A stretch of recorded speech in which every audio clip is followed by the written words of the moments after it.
Isra Mi'raj sudah menjadi cerita sastra. Bahkan saya juga tidak mengerti kalau di kalangan umat Islam cerita Isra Mi'raj itu sudah sangat luar biasa jauhnya melenceng. Saya membaca semua kitab tentang Isra Mi'raj, ternyata di kitab itu tidak seperti yang diceritakan banyak orang. Oleh karena itu, mohon izinkan saya, kalau hari ini saya menyampaikan sesuatu yang mungkin kelihatannya berbeda. Karena Islam itu asalnya asing, kata Rasulullah. Suatu saat ketika orang menyampaikan kebenaran yang sebenarnya, mungkin juga orang akan merasa asing. Perlu kesabaran untuk mendengarkan ceramah dan kajian ini. Insya Allah pada saatnya Bapak Ibu akan mendapatkan pencerahan. Insya Allah hadirin sekalian pada saatnya akan bisa membuktikan bahwa Isra Mi'raj bukan sekedar cerita sastra. Isra Mi'raj adalah saintifik. Isra Mi'raj adalah bisa dibuktikan kebenarannya. Saya mau cerita kebenaran. 13 tahun saya menangis. 13 tahun saya mencari kebenaran. 13 tahun saya mencari seorang guru yang mursyid, yang bisa mengantarkan saya untuk menemukan kebenaran yang sejati. Dari kecil saya belajar sholat. Umur 19 tahun saya sudah hafiz Quran.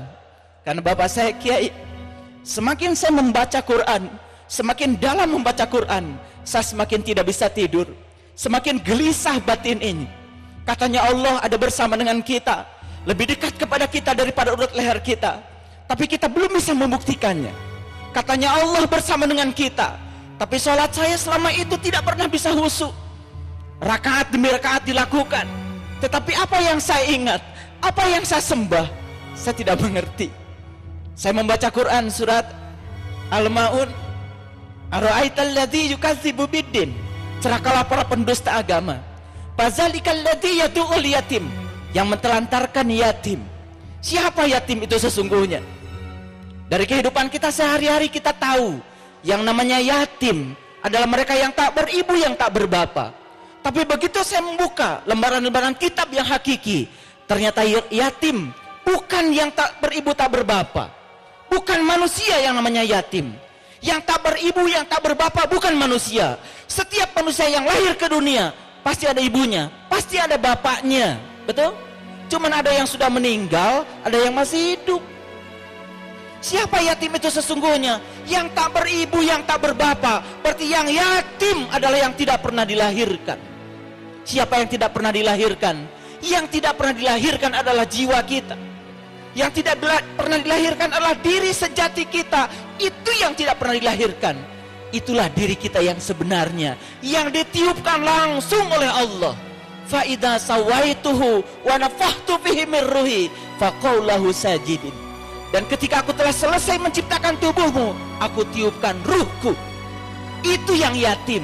Itu yang banyak ditelantarkan oleh kita. Salat kita cuma raganya saja. Jiwa kita di mana? Cipta kita di mana? Rasa kita di mana?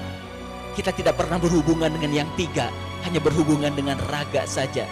Lalu banyak rakaat yang dilakukan, tapi rakaat demi rakaat tidak membuat kesadaran kita semakin hari semakin bertambah.